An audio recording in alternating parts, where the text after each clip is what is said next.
Boa tarde a todos, boa tarde a quem está acompanhando a gente aqui no canal do YouTube. Mais, né, Maristela? Vozes de Minas. E no Caminhos à Busca do Autoconhecimento. Isso. E hoje nós vamos abordar alguns temas importantíssimos que a Maristela vai explicar para nós, mas eu quero apresentar o nosso entrevistado, o Rogério, ambientalista, um defensor da causa ambiental. Ele mora em Poços de Caldas atualmente e tem acompanhado também algumas questões locais, né, Rogério? Sim. Terras raras, que a gente vai falar um pouquinho também. Eu quero que ele explique um pouquinho para nós. E os temas envolvendo meio ambiente. Meio ambiente, como Sim. um todo. É um tema importantíssimo nos dias atuais, né? Então, o Rogério é Rogério Siqueira Chiaki. Ele é meu sobrinho e ele é formado em Química, né, Rogério? Isso. E é especializado em pegada ecológica, energias renováveis e problemas ambientais. E ele vai falar um pouco para a gente a respeito desses assuntos. Né, Rogério? Certíssimo, Estela. Seja bem-vindo, Rogério. Obrigado. Você quer abordar alguma coisa assim antes da... Você quer se apresentar? A gente te apresentou, agora fala você. Não, acho que seria interessante, né? Só para falar, eu sou formado em Química, né? Tenho 3 cursos na Unicamp, né? De Química, licenciatura e Tecnológica. Depois fiz mestrado em Fisicoquímica e sempre fiz disciplinas extracurriculares em todos os institutos, né? Todas as faculdades da Unicamp, até na filosofia. Você é um grande estudioso. Eu fiz muita coisa na física, porque eu adoro física, né? Eu acho que eu gosto mais de física do que química. E você acha que a questão física, química, tudo isso envolve o meio ambiente também? Tem a ver, né? Tudo isso envolve o meio ambiente. Até uma coisa interessante, porque física, a palavra física significa ambiente, significa natureza. O significado da palavra significa natureza. E há pouco tempo atrás, né? Pouco tempo assim, pouco mais de 200 anos, não existia essa divisão entre física, química, biologia, não existia.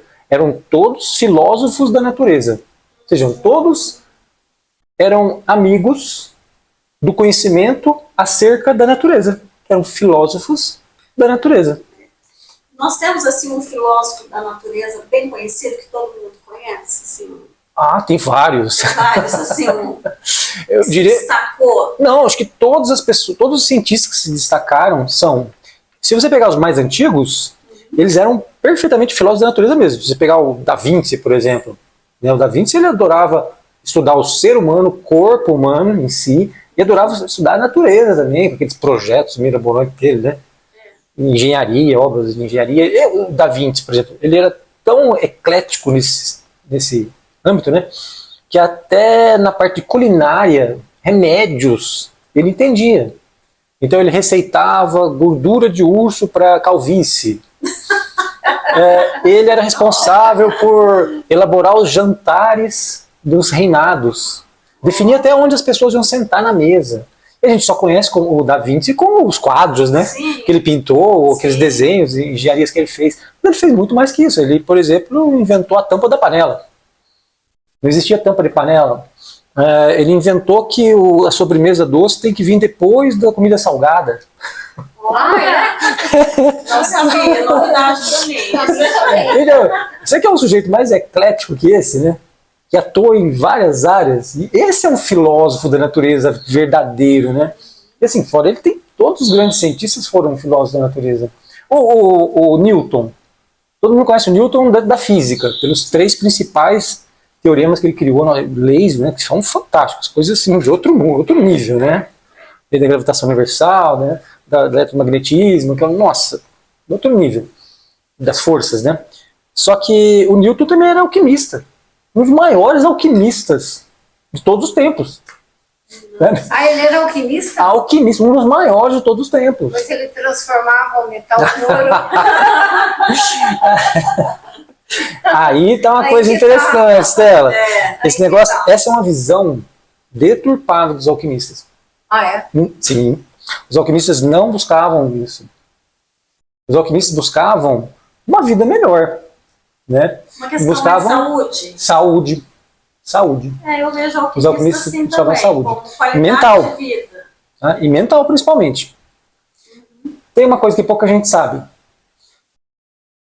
Esse filme que saiu recentemente, é a Branca de Neve, né? Sim. A Branca de Neve é um filme alquimista. Ela retrata toda a filosofia alquimista.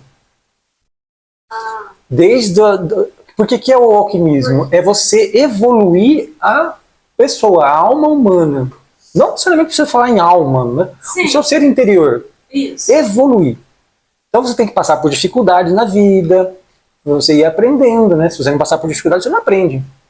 E aí você passa por turbulências, e aí você vai aprendendo, e como se você renascesse uma nova pessoa. E é mais ou menos o que acontece com ela no filme, você pode ver. Sim. Né? Que ela passa pelas dificuldades, se perde na floresta, é achada, rejeição. E no final ela tem os 7 anões, cada um tem uns significados alquímicos, tem significados alquímicos. A cor do cabelo dela tem um significado alquímico, a cor dos lábios dela, vermelho, tem significado alquímico, a pele branca. E é bom, isso é interessante. A pele branca tem significado. Então, assim, tem coisas que a gente não sabe, que é interessante pesquisar e aprender sobre isso. A vida humana é muito detalhista, né? E é essa parte que eu acho interessante da parte do meio ambiente, né, que é o nosso foco. Então, Rogério, e voltando aqui ao meio ambiente, muita gente ainda não compreende totalmente o que significa pegada ecológica. Que a Maristela fala muito e adora esse tema, né, Maristela? Eu gosto. Eu acho esse tema importantíssimo, sabe por quê? Porque é uma medida física e matemática, numérica, para a gente compreender o quanto a gente está influenciando o meio ambiente, degradando muitas vezes o meio ambiente, atacando o meio ambiente, porque não tem nada que você faça que não cause uma certa poluição. Porque assim, se a gente for atrás das normas técnicas, poluição é toda alteração no meio ambiente. Qualquer uma. Se eu mudar essa folha de lugar, eu causei uma alteração. Eu poluí. E o pior de tudo é que eu estou atrapalhando a fotossíntese dela. Eu estou tampando a luz. Ó. Então eu realmente estou atrapalhando o meio ambiente. Mas qualquer coisa, o fato da gente existir, respirar, comer, já é uma poluição.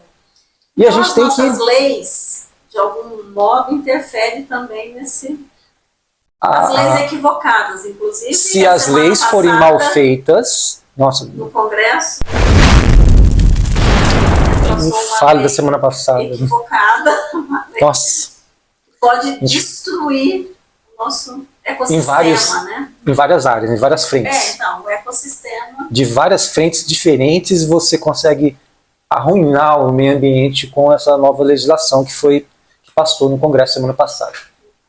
Mas depois a gente fala sobre ela. Mas a pegada ecológica, né, seria essa maneira mais matemática de a gente visualizar o nosso impacto sobre o meio ambiente. Que impacto ele vai ter de qualquer forma. Só que esse impacto ele vai ser absorvido pelo meio ambiente ou ele é tão grande que não conseguirá ser absorvido. Esse que é o problema. Porque a gente sabe, se você come uma banana e joga a casca na terra, 6 meses depois, 8 meses no máximo, ela já decompôs.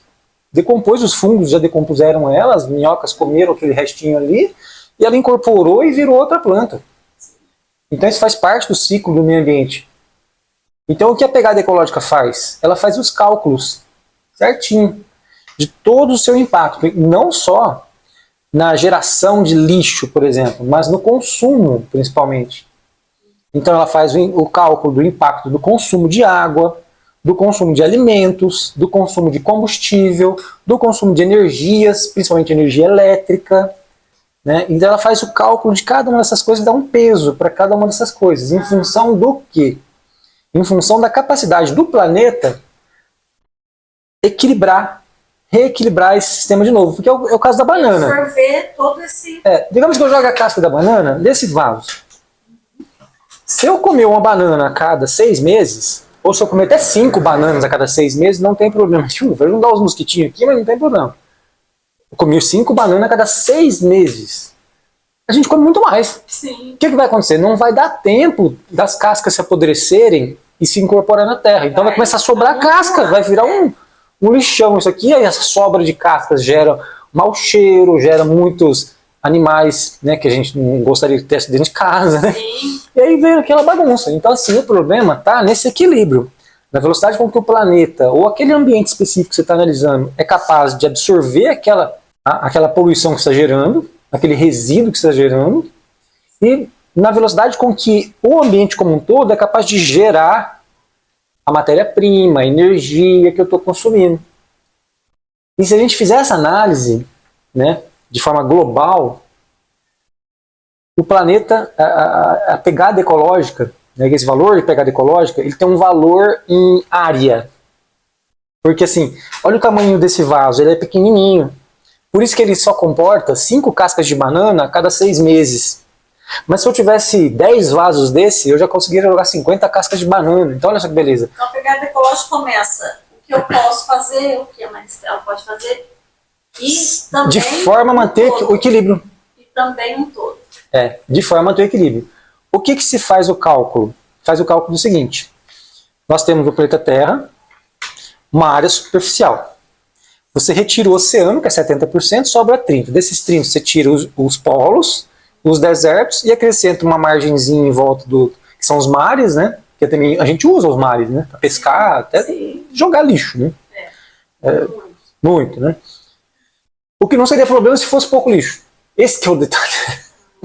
A gente, excesso. É o tá tudo em excesso que é o problema, né? É o excesso que é o problema, entendeu? O desequilíbrio. Aí entra a palavra desequilíbrio.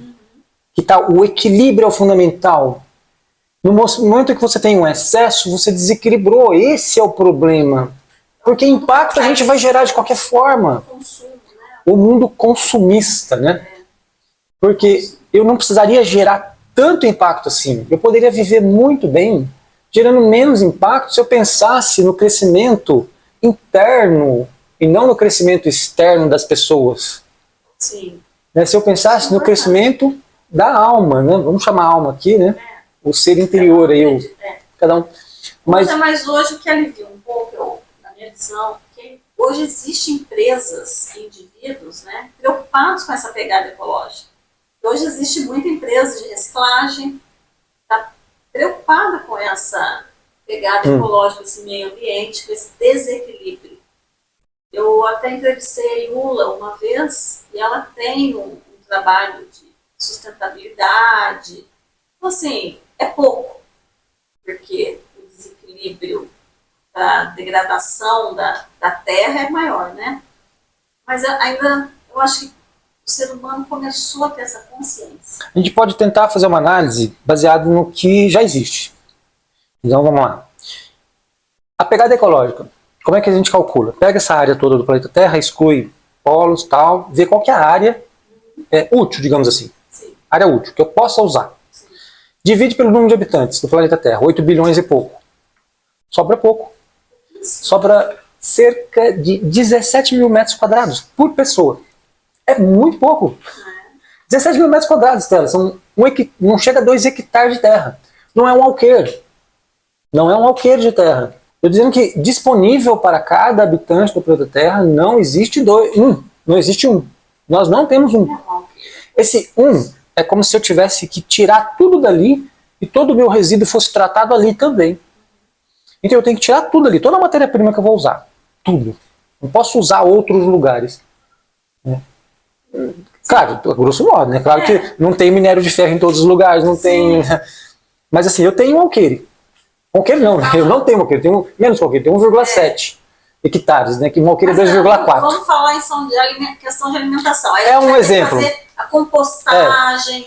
Um exemplo interessante é a alimentação, né? Se você pegar 1 hectare de terra, olha para você ver que, como é que nós estamos desequilibrados, de forma muito desequilibrada. 1 hectare de terra é suficiente para você criar uma cabeça de gado. Só uma. Ou você escolhe ou a vaca ou o boi, porque não tem como ter os dois. A vaquinha para dar um leitinho. Aí você vai ter que combinar com alguém, porque alguém não vai poder tomar leite, porque alguém tem que ter o boi, que a vaca sozinha não dá certo. Pois é. Então olha como é complicada a história. E olha como a gente está desequilibrado, porque é claro que a gente não está seguindo esse equilíbrio. Senão a gente não teria toda essa disponibilidade de materiais e recursos que a gente tem hoje. Então esse cálculo da pegada ecológica é considerado assim. Considere que cada ser humano possui 1,7 hectares. é suficiente para produzir o que a gente tem hoje? Que a gente consome, e tratar os resíduos que a gente gera? Não. Sabe quanto que nós hoje consumimos? Só uma coisinha para ficar mais claro, né? O que a gente faz então? A gente considera assim, cada ser humano então tem 1,7, né, hectares de terra. Se todo mundo consumisse só isso aí, a gente estaria consumindo o planeta Terra inteiro. Tudo bem, porque estaria no equilíbrio, nem sobrando nem faltando. Tá tudo bem. Se a gente consumir mais do que isso, a gente está consumindo mais do que um planeta Terra. E se a gente estiver consumindo menos que o planeta Terra. Se você pegar uma tribo indígena que não fica aí comprando celular, trocando celular todo ano, né, comprando roupa a cada 2 meses, né, não fica aí andando de carro para cima e para baixo feito um maluco, né, não vai na padaria comprar pão de carro, né. Se você pegar uma tribo indígena, a pegada ecológica deles é de menos da metade de um planeta Terra. Eles consomem e poluem a quantidade que meio planeta Terra já é suficiente. Aqui do Brasil, né, tomando aqui, e vive muito bem. Né? O crescimento interior deles, normal. Nós não. Porque tem a indústria aí no meio. Não, né? calma. No nosso caso. A indústria está gerando essa coisa toda aí, ué. Então. Nós, aqui no Brasil, estamos consumindo quase 3 planetas Terra. 3. Estados Unidos, quase 6 planetas Terra. Tá? Então, é um desequilíbrio completo. E é por isso que eu gosto tanto de discutir esse negócio de pegada ecológica, porque é uma coisa que as pessoas precisam saber. Isso é uma medida numérica, matemática, que me permite... O ser humano é inteligente para entender isso, né, Rogério? Mas é que fica abstrato demais. Você fala assim, a gente polui, a gente consome demais, mas consome quanto? A gente polui quanto? Agora eu tô te falando quanto. Eu tô te falando. Não acredita no derretimento das geleiras. Aí nós passamos a uma segunda etapa, um segundo tipo de pessoa aí que... Então. Porque o problema é a pessoa pensar que ela está fazendo o suficiente, achando que está fazendo o suficiente, e descobrir que não está fazendo o suficiente. Porque ela pode fazer reciclagem do lixo na casa dela, ela pode diminuir o consumo de carne, porque carne, como eu falei para você, um boi precisa de 1 hectare de terra, e pode ser confinado, que também precisa. Mas o boi é confinado, não importa, porque tem que plantar milho, plantar soja, plantar um monte de coisa, tem que alimentar de qualquer forma. É 1 hectare de terra. Consumista. Então assim, a carne é uma das coisas que mais consome recurso na natureza. Mais gera metano, que também causa efeito estufa, né, além do gás carbônico. Então a carne é um malefício gigantesco, tão grande quanto, né, ou seja, o fato da gente consumir muita carne gera um impacto ambiental tão grande, às vezes até maior, tem que ter esse cálculo mais exato, do que consumir petróleo. Então, ninguém fala disso. Por quê? Porque não tem os dados numéricos para falar disso. Por isso que eu vou dizer. Porque não fala, porque é indústria. Eles não deixam. Não deixa. Não é do interesse da indústria. Não é do interesse da indústria. Então, não é, porque a indústria quer produzir mais e mais. Pois é. Né? Mais do que necessário. Consumo excessivo. E é uma coisa que nós, seres humanos, precisamos, entre aspas, né? A gente acaba querendo isso, a gente acaba fomentando isso, porque quem não gosta de viver no conforto, ou com excesso de comida, as pessoas preferem estar esbanjando alimento, né, com utensílios domésticos, ferramentas e roupas e tudo. É status, né? Entra aí já outra questão, que é a questão de aparência. Status, né? Por isso que não tem como, as pessoas não fazem essa discussão, deveriam fazer, mas não fazem essa discussão. O meio ambiente não está dissociado da psique humana. Não está. O meio ambiente só está nesse colapso, porque agora a palavra colapso realmente está se encaixando. Eu até então chamava de crise climática. E ainda é crise, mas a gente está no limiar de chegar no colapso. Existe até estudos que a nossa alimentação, de alguns anos para cá, até calcificou a nossa glândula pineal, que era a glândula pineal liga o nosso espírito. Tem um estudo aí, né? A nossa intuição calcificou. Nós perdemos essa conexão espiritual, né? Por conta da alimentação. Essa é com a Estela. Isso é com a Estela. A opinião é a transdutora do espírito Aí, no ó. corpo. Aí, ó, tá vendo? Então, Aí não é comigo mais. e aí, A especialista é ela. Exatamente, eu sei. Então nós perdemos muito essa conexão por conta muito da alimentação. Porque a indústria processado, carne, e vai. É que cria cristais na glândula pineal. E vão calcificando aí. Você falou calcificando. É que esse ponto de vista é interessante, mas do meu ponto de vista, né, a estrutura do ego e a influência dele nesse comportamento humano. E acaba, o ego ele precisa ser alimentado o tempo todo. E ele não aceita a derrota.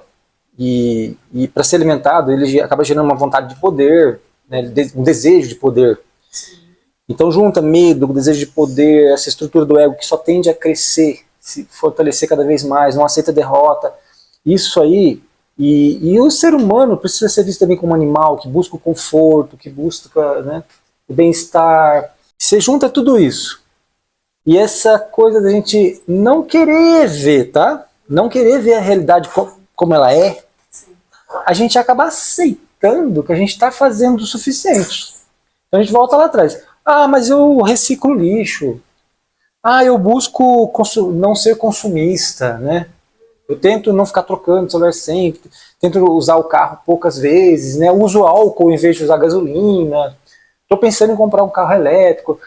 Aí a pessoa acha que está fazendo o suficiente. Só que a pegada ecológica, que é por isso que eu bato tanto nela, ela é muito boa nesse sentido, porque ela permite você saber exatamente se isso é suficiente. E eu digo para você, não. Quando você fizer o cálculo da pegada ecológica, vai lá no site Footprint Network. Entra lá no site Footprint Network. Tem a parte em português. Ele vai te perguntar tudo sobre sua vida. O que você come, quanto você come, quantas vezes carne por dia, de manhã, tarde, noite, não sei o que e tal. Anda de carro, que carro você tem, o tamanho da sua casa, tudo mais. E ele vai te dar o valor da pegada ecológica. Você vai cair da cadeira. Colapso. Porque você vai ver que a sua pegada ecológica é acima de 2 planetas Terra. Que você consome. Assim, se todo mundo do planeta Terra vivesse como você, seriam necessários 2 planetas Terra. Seriam necessários. Eu garanto pra você que vai dar mais. Vai dar 2,5, 3. É assustador. Aí você fala assim, não, mas então eu vou fazer o seguinte, eu vou fazer uma simulação. Eu vou colocar aqui que eu reciclo lixo 100%. A gente não recicla. Não. Mas eu vou colocar que eu reciclo lixo 100%, que eu tenho uma casa que é termicamente isolada, com iluminação natural, sabe? Nossa, que eu tenho células solares no teto, que eu só uso 20% da energia que vem da concessionária. 2 pares de tênis. Que eu uso o carro, que eu uso o carro só para viajar uma vez por mês no máximo. Eu ando de bicicleta o tempo todo. Coloca, põe lá. Você vai ver que vai dar mais de um planeta Terra. Vai dar 1,2, 1,3, 1,4. E esse colapso. Meu Deus. Por quê? Porque realmente é difícil. Nosso modo de vida é muito complexo. Mas não tem como a gente retroceder, né? Sim. Não retroceder não. A gente não precisa Eu falo retroceder retroceder tecnologicamente. Não precisa. no sentido de vivência mesmo, de A gente tem que modo de... mudar completamente a nossa forma de vida. Em vez da gente ficar tentando crescimento material, é aquilo que você sempre busca, Estela. O crescimento pessoal. Sim. A gente tem que ter o crescimento material mínimo. Ninguém precisa ficar viajando para a Europa todo ano, gente. E consumindo, fazendo churrasco todo final de semana. Pra que isso? Sabe, Um equilíbrio. Sabe, faz material. churrasco, sei lá, a cada 6 meses. Viaja para a Europa a cada 5 anos. Pra que essa loucura toda? Pra mostrar que pode? Comprar aquele carrão gigantesco. Nossa, você vê assim, às vezes tem uma pessoa dirigindo uma caminhonete gigantesca. Nunca usou a carroceria para nada, né? Comprou a caminhonete só para se sentir grande, poderosa, que é o ego. É o que tá falando pra você do ego. Então, assim, a crise climática, que já está quase transformando um colapso climático, por que eu não gosto de usar a palavra colapso? Porque uma vez que estiver colapsando, não tem como voltar atrás. A gente não transpassou ainda essas linhas, né? Nossa, a gente está em cima dela. essa linha de não retorno, são várias linhas de não retorno, né? São cerca de 8 linhas de não retorno. Então tem a linha de não retorno para o aquecimento do oceano, tem a linha de não retorno para o desmatamento da Amazônia, tem a linha de não retorno para o degelo do Ártico ou da Antártida. Tem várias linhas de não retorno. A gente já está quase passando algumas delas. O aquecimento global mesmo, a gente já está quase passando. Né? Então, quando passar a linha de não retorno, aí sim, aí é colapso. Porque, por exemplo... Não adianta nada essas reuniões que fazem mundial... Estela, o que adianta é atitude. Falar, até papagaio fala. Se não fizer, não adianta nada. É melhor não falar nada e fazer, do que ficar falando. Então, você acha que... Só pra quê? Ó, que é o grande coisa. Eu não conheço a amiga, provavelmente ela deve ter uma intenção muito boa, mas seria necessário que ela fizesse esse cálculo da pegada ecológica. Para saber se o que ela está fazendo é realmente suficiente ou precisa fazer mais. Porque, por isso que eu falo que a pegada ecológica é uma medida matemática que te diz se o que você está fazendo é suficiente. Você sabe onde eu vivia, né? Eu atualmente moro com meus pais aqui. Mas eu morava numa chácara com 1 hectare. Tá? Então eu tinha menos do que... Eu tinha 1,5 hectare. Eu tinha menos do que o necessário, teoricamente. Na verdade, a gente precisa de outras áreas, né? Não só aquela onde a gente vive. Mas assim, eu morava numa chácara, eu tirava a água dali sem agredir o riacho, sem usar excessivamente. Eu produzia energia solar, energia elétrica solar, energia térmica solar. Tinha combustíveis que eu produzia a partir da cana, né? Fazia etanol, fazia óleos de vegetais, usava lenha, fazia um monte de... Tinha vários combustíveis. E tinha uma moto elétrica que eu usava para ir na cidade fazer alguma coisa, porque a cidade ficava um pouquinho longe, né? Ficava 4 quilômetros de distância, não dá para você ficar indo a pé, né? Mas no mercado, que ficava quase 2 quilômetros de distância, eu sempre ia a pé. Comprar pão, ficava 2 quilômetros de distância. Eu ia comprar pão, eu ia a pé no mercado e voltava. E não ia de moto, ia a pé mesmo. Cuida da saúde Entendeu? junto.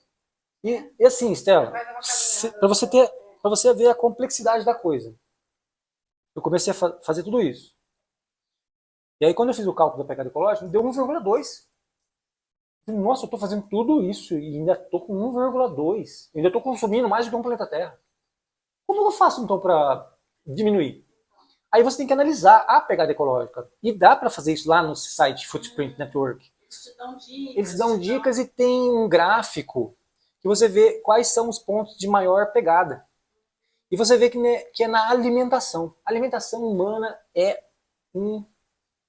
sabe, é um problema. Principalmente por causa da carne. Isso. Aprendi, passei na... Principalmente por causa da carne. É incrível. É incrível. Aí que eu fiz. A energia também que você gasta para cozinhar. Não, sim. Energia para andar de carro, cozinhar, iluminação, chuveiro elétrico, tudo. Tudo é... Mas a carne, Estela, é muito mais. É muito mais. A energia, ela vem de algum lugar. Então você precisa, por exemplo, de uma barragem para segurar a água lá no lugar longe, lá, armazena a água vem, gera energia, por exemplo. Ou então uma usina eólica, sei lá, qual o formato. Se você fizer o cálculo da área do planeta Terra necessária para isso, é grande, mas é muito menor do que a área necessária para produzir carne. Qualquer carne. Boi, porco, galinha, peixe, qualquer uma. Qualquer uma. Aí eu comecei a comer mais ovo. Aí eu comecei a comer mais ovo, diminuir a carne, comecei a trabalhar com soja, entendeu? Trabalhar com soja, né? E substituir os alimentos, grão de bico. E eu mesmo plantava. Mesmo plantava soja, mesmo plantava grão de bico. Eu tinha terra. 1 hectare de terra dá pra você fazer muita coisa. Nossa, é muito terreno. Eu consegui diminuir minha pegada para 0,8. Mas não é fácil, Stella. Não é fácil. Não é. É muito difícil. Não dá nem para exigir isso das pessoas. De tão difícil que é. É porque nós estamos acostumados com esse comportamento. Sabe o pior? Nós não estamos simplesmente estamos acostumados, mas não é. A gente foi induzido a isso. Isso. Nossa, eu pensei numa coisa seríssima Nós fomos agora. induzidos a isso. Tem a ver com essa indução. As crianças de hoje estão crescendo nesse mundo consumista pra caramba. Com esse colapso, vai ser o que nesse futuro próximo? Nem vamos falar do colapso ainda, Estela. Espera um pouquinho. Vamos falar disso que você acabou de falar agora, que é muito importante. Das crianças? É porque a gente está sendo induzido a isso. Uhum. E a gente acaba fazendo sem querer, sem ver, sem perceber. Por quê? Porque a gente é induzido, eles utilizam do conforto. Daquele desejo primitivo, humano, que é também animal. Né? Os bichinhos, eles precisam de carinho, conforto. Né? Então, uma visitinha. a Belinha. Deixa ela. Deixa ela. Tadinha. Ela está ouvindo a entrevista. Tá entrevista. Deixa ela. Ela vai calcular a pegada ecológica dela. Se é carnívora, sua pegada ecológica é muito alta, não. Tadinha. Você sabe que ela adora tomate, abóbora, banana, maçã, caqui. Ó, Ah, ela já tá na pegada ecológica. melhor que a nossa. Mas a gente é induzido a isso. Por quê? Porque, no fundo, o mercado precisa de vender. Tanto que o mercado ele vai criando novas mercadorias, né, para poder vender mais e vender mais e vender mais. Chega uma hora que você não consegue mais criar mercadoria, você começa a transformar em mercadoria aquilo que não era mercadoria. Então, hoje a gente transforma tudo em mercadoria e vende tudo. Vende. Ontem a minha neta veio. Ah, quero um morango gourmet. Um negócio, um morango. O que é isso? Morango gourmet, você compra a caixinha. É, o morango normal. Mas não é esse morango que está na internet aí, que é cristalizado igual a maçã do amor? Eu já vi ontem. Eu falei, nossa, cada. Agora tá na onda. Tá na onda. Morango Então, cristalizado. o fato de você criar uma onda, né, criar uma moda, Uma moda. o fato de você criar a moda é uma ferramenta do mercado para conseguir agregar valor a alguma coisa, vender mais caro, vender mais e mais caro. Você continua vendendo morango e ainda vende morango gourmet. E aí, então você vai começar a criar um monte de produto, um monte de coisa, e aí você cria esse fetiche, né?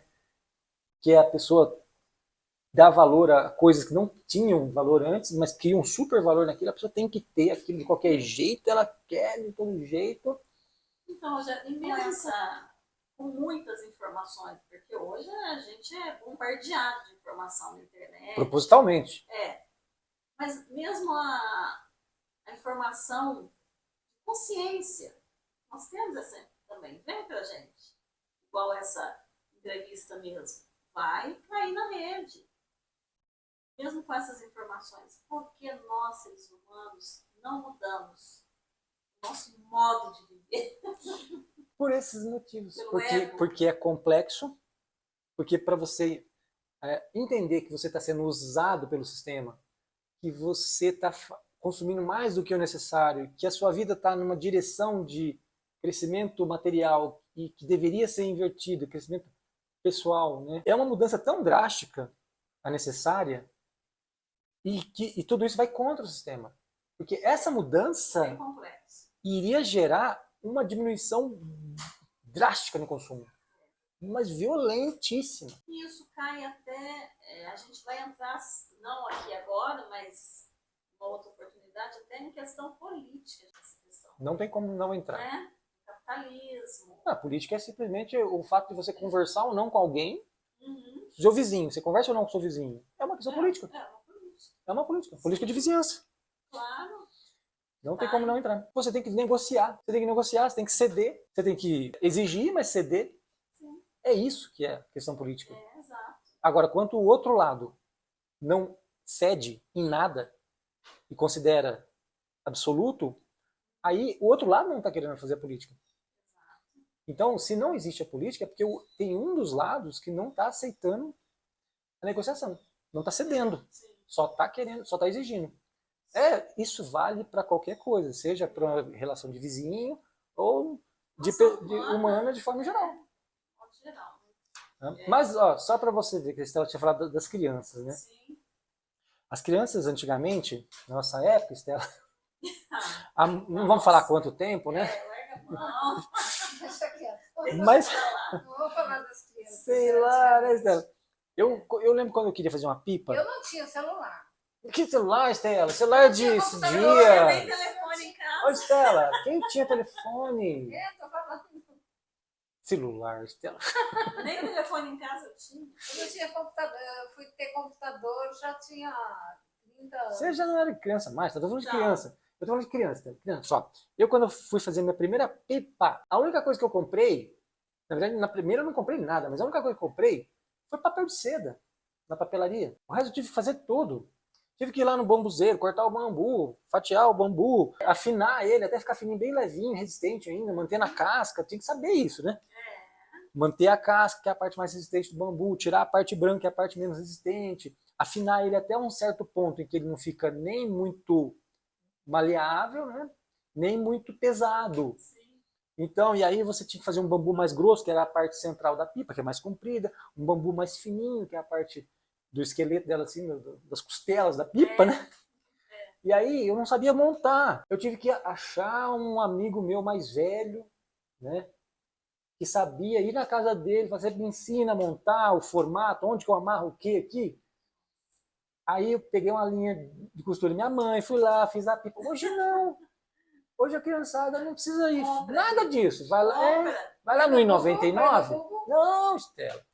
Vai no I99, você compra a pipa do jeito que você quer, do time que você quiser, do futebol. Você compra a rabiola. A gente tinha que fazer a rabiola, pegar saquinho, enrolar, cortar as tirinhas. Tinha que saber dar o nó da rabiola. Alguém tinha que ensinar você a dar o nó da rabiola. A distância entre as fitinhas da rabiola vai variando. Hoje a criança nem sabe disso, porque ela compra a pipa pronta. Ela não sabe tanto, nada. Quando ela compra a pipa pronta, ela chega e tenta e amarra de qualquer jeito, não sabe fazer o cabresto, amarra a rabiola de qualquer jeito, e não consegue soltar a pipa, porque como ela não participou do processo de montagem, ela não conversou com quem tem experiência, que não passou para ela as dicas principais, as básicas, ela não sabia que tinha que envergar a cabeça da pipa, para o vento sair um pouquinho para cada lado e estabilizar a pipa no centro. Ela não sabe disso. Eu não soltei pipa.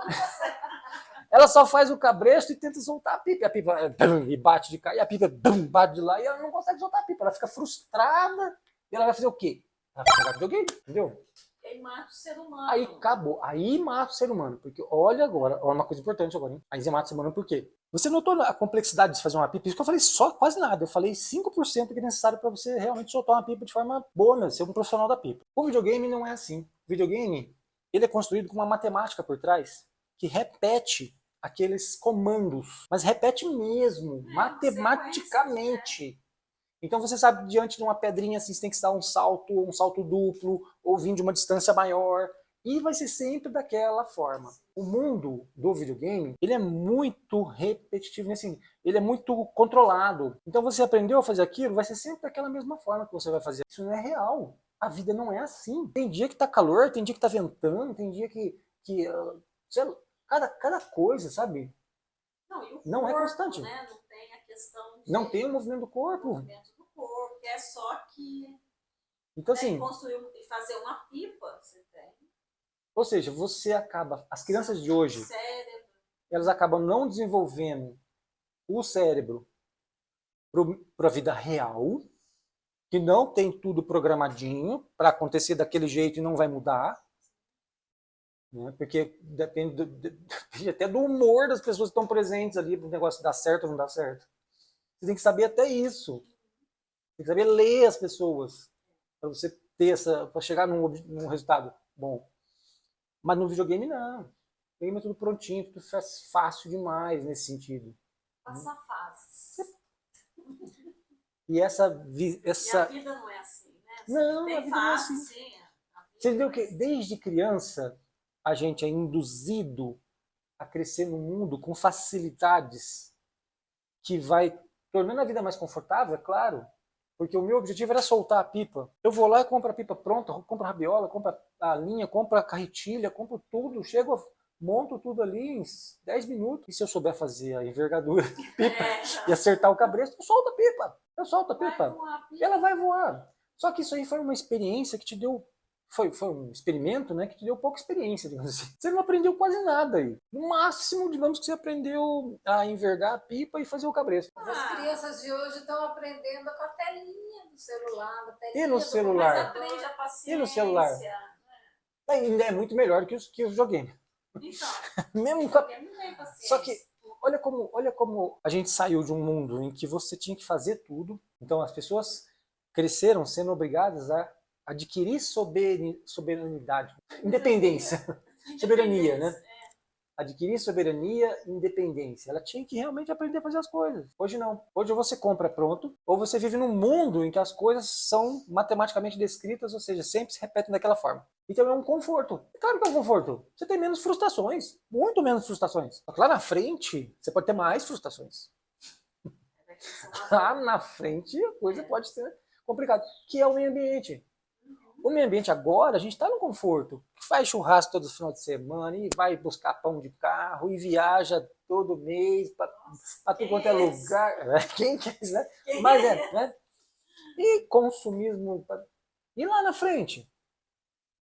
E lá na frente, quando a gente chegar realmente no colapso, transpassar essas linhas de não retorno? as nossas A floresta amazônica, gerações. por exemplo, a floresta amazônica, se ocorrer um desmatamento da floresta amazônica um pouquinho maior do que o que já existe hoje, ela pode não se autossustentar, porque quem permite a existência dela é ela mesma. Então a floresta amazônica gera substâncias, não estou falando de água, cada árvore, grande árvore na floresta amazônica, lança centenas de litros por dia para a atmosfera.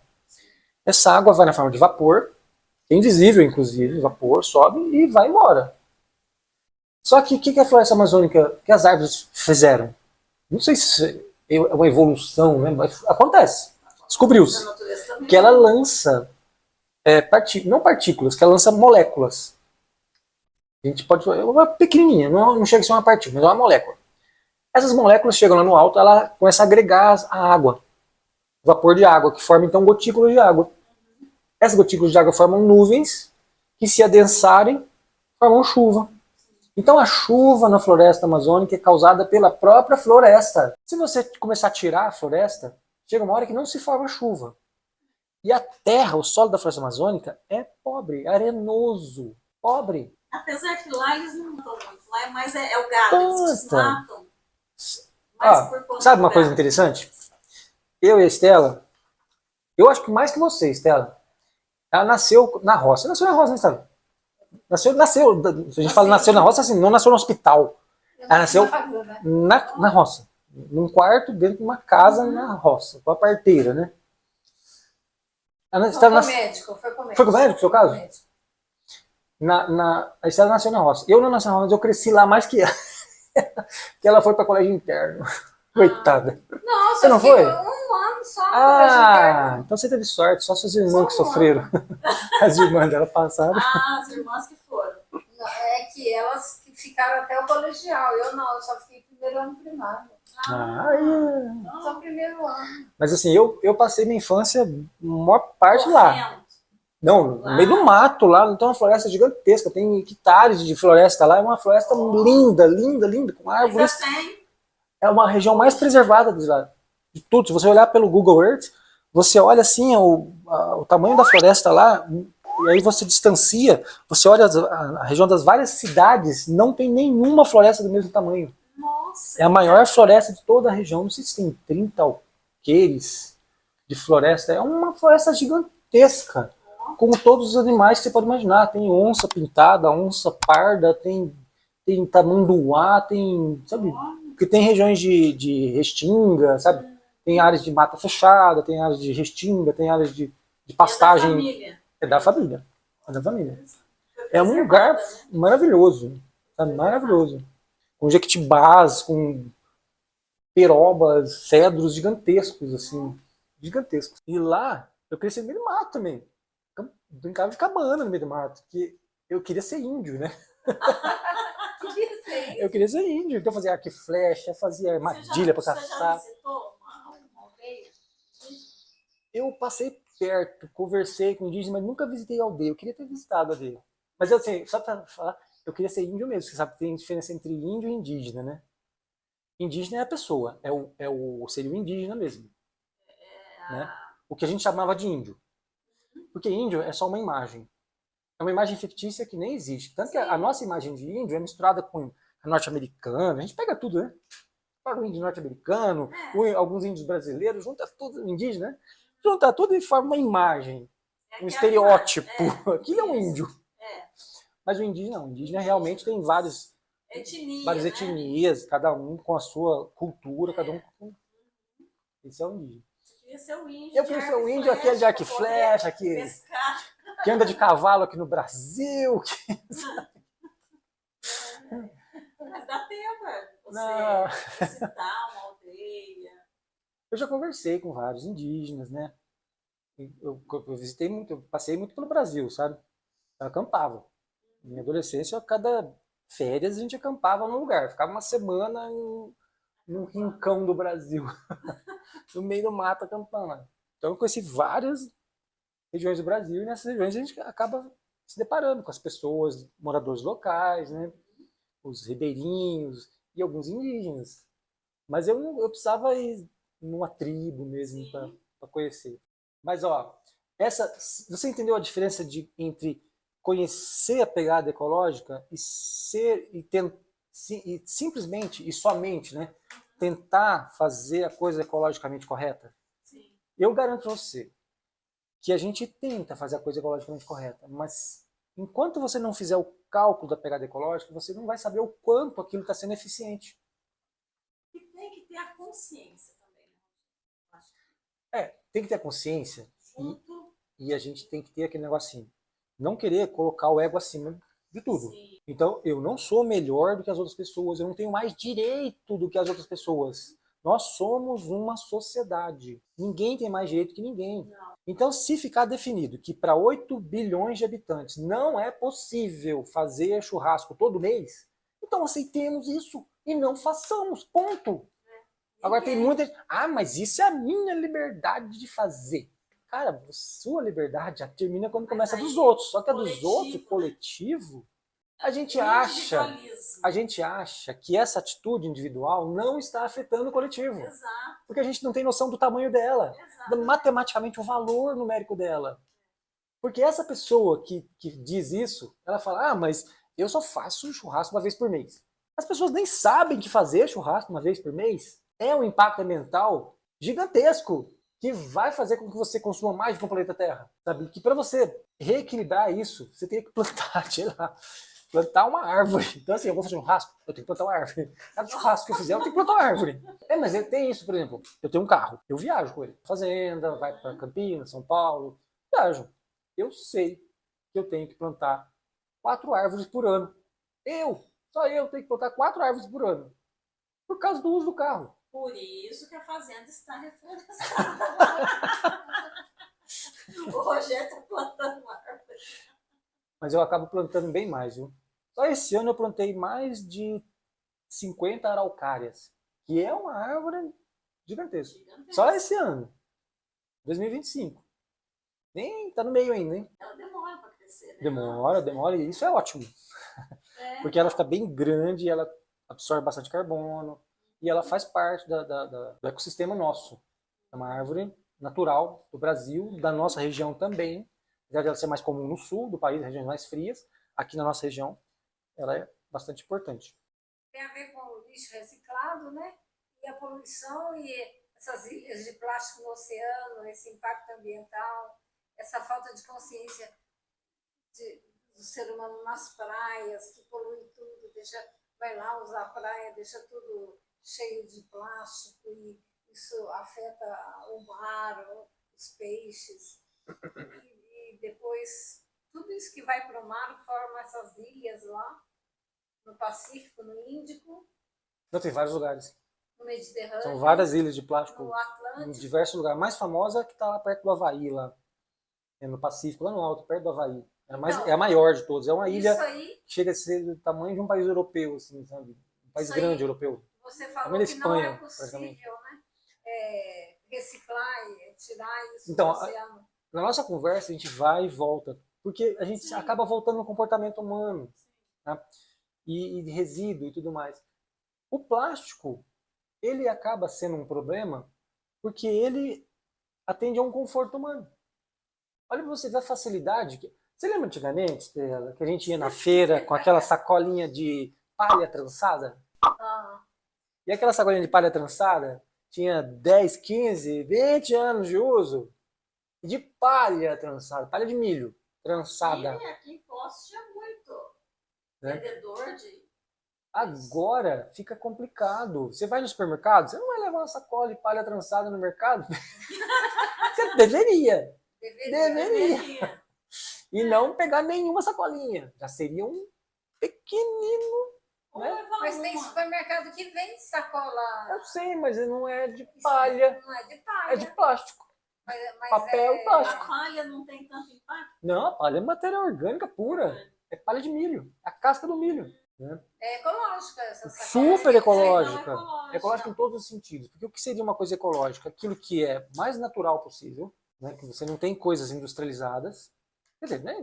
Não tem processos industriais ali, né? Que é biodegradável e principalmente que seja reutilizada várias e várias vezes. E se tiver um adendo, que ela possa ser usada para mais de uma coisa. Então, por exemplo, você pode ter um copo, naquele copo você bebe café, leite, iogurte, outras coisas.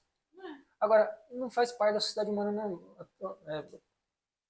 normal, porque, por exemplo, hoje tem um copo mais compridinho para beber cerveja Weiss. Tem um copo bujudinho, mais ou menos assim, que é para beber cerveja Pils. Tem um copo mais gordinho, parece uma taça de vinho, que é para beber cerveja IPA. Né? Então, tá bom, eu sei que faz diferença no detalhe, mas assim, se todos os 8 bilhões de habitantes resolverem ter um copo para cada tipo de cerveja. Você não vai ter um copo, você vai ter meia dúzia de cada, né? Um jogo, né? E não é só para você, para todo mundo que vai estar ali junto. Consumo exacerbado. Olha como é complicado. Aí você fala, então você não está querendo que eu faça isso? Cara, não é bem Então, alguém que assim. estudou que a cerveja IPA é melhor tomar no copo assim. Então Vamos fazer o seguinte, Vamos tentar especializar em uma coisa só, em vez de especializar em tudo. Então vamos deixar para usar esses copos lá na cervejaria e não ter em casa. Vamos diminuir o consumo de alguma forma, nem que isso prejudique um pouco, ou não nos traga tanto conforto. Porque é tão confortável você não levar nada do supermercado, só o celular, né? E já voltar com tudo que você precisa. Tudo sacolado, tudo bonitinho, tudo limpinho. Tão mais fácil, você chegar e já cai. É muito rápido. Você vai no supermercado, já pega o saco de arroz, já pega o saco de feijão, pega açúcar, pega as latinhas de molho de tomate, e taca tudo na sacolinha e vem para casa. Resolveu o seu problema. Você vai ver seu lixo está desse tamanho aqui de sacola, de embalagem, né? Todas as embalagens falam, mas se eu reciclar, eu resolvo o problema. Aí nós caímos nessa parte aí. Porque, por exemplo, não resolve. Não resolve porque você não. Rogério, posso fazer um adendo? Eu fico impressionada de ver quanto lixo a gente produz. Reciclado. Reciclado principalmente. É muito. Muito. Lixo reciclado. Muito. Aqui em casa, que a gente está em quantos? C3? Aqui em casa. Nós estamos em 3, né? 3 porque 3. Eu, meu pai e minha mãe. Ah, tá. E a Maristela que vem desse E a Maristela aqui. De vez em quando a porta por aqui. Passa uma temporada aí. A gente produz um sanito desse tamanho por semana de lixo reciclado. O que? Dá quase 80 litros. Quando você recicla esses plásticos, primeiro que cada plástico é um plástico. Você acha que é tudo igual, não é? São trocentos plásticos diferentes. Você pega um saquinho do supermercado, é polietileno de alta densidade. Você pega um saquinho de é polietileno de baixa densidade, já não pode misturar. Aí outro é poliestireno, politerefilato de etila, nossa senhora. Tem cor, Tem trocentos. Você pode olhar aquele númerozinho que tá atrás dele lá, ó. Cada númerozinho é um tipo diferente. Você vai ver que tem 1, 2, 3, 4, 5, 6, 7, 8, não pode misturar. Não pode misturar nem cor. Garrafa PET. Do PET, politerefilato de etila, né? Que ninguém sabia, né? Todo mundo fala PET, é PET. Politerefalato de etila. aqui em português, né, que eu falei, né? Aí fica, inverte a sigla. Mas você não pode misturar a garrafa PET branca com a verde. Cada uma é uma, na hora de reciclar. E você não consegue transformar ela em garrafa de novo, esse é o problema. Não? Não, você vai ter que transformar em outra coisa, de menor exigência. Porque existem normas de resistência mecânica, de toxidez química, de resíduos biológicos. Você não pode sair por aí reciclando tudo. E aí transforma em quê? Você pode transformar em vassoura, tecido, cadeira, casinha de cachorro. Hoje está muito na moda você transformar PET em tecido, fazer camiseta, né, roupa mesmo, de PET. Né? Então é uma possibilidade. Só que olha só, você pegou a PET, transformou em roupa, mas a roupa também vai ter que ser reciclada uma hora. Então você vai conseguir transformar a roupa em alguma coisa ainda. Só que você vai diminuindo a qualidade do polímero. Chega uma hora que você não consegue mais fazer nada com ele. Aí o que eles fazem? Aí cai no meio ambiente. Como é que você não vai fazer não cair no meio ambiente? Esse é um problema, porque o plástico foi feito para ser durável. Ele foi feito para ser uma substância química que não reagisse com nada, que não contaminasse nada, que suportasse água, álcool, detergente, óleo. É melhor, então, o vidro? Muito melhor. Muito melhor. O vidro é muitas vezes melhor. Dezenas de vezes melhor que o plástico. Por quê?